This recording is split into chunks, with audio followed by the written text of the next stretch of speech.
66 ವರ್ಷದ ಹಿರಿಯ ರಾಜಕಾರಣಿ, ಮಹಾರಾಷ್ಟ್ರ ಉಪಮುಖ್ಯಮಂತ್ರಿ ಅಜಿತ್ ಪವಾರ್ ವಿಮಾನ ದುರಂತದಲ್ಲಿ ಕೊನೆಯುಸಿರೆಳೆದಿದ್ದಾರೆ.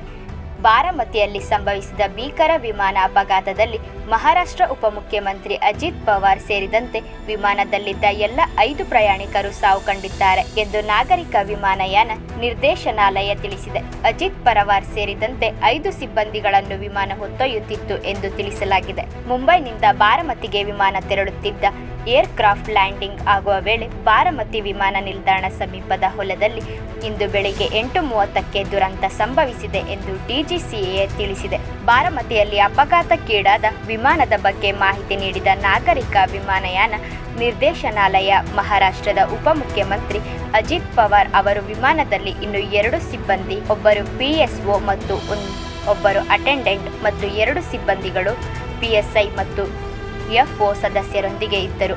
ಆರಂಭಿಕ ಮಾಹಿತಿಯ ಪ್ರಕಾರ ವಿಮಾನದಲ್ಲಿದ್ದ ಯಾರು ಅಪಘಾತದಲ್ಲಿ ಬದುಕುಳಿದಿಲ್ಲ ಎಂದು ಹೇಳಿದೆ.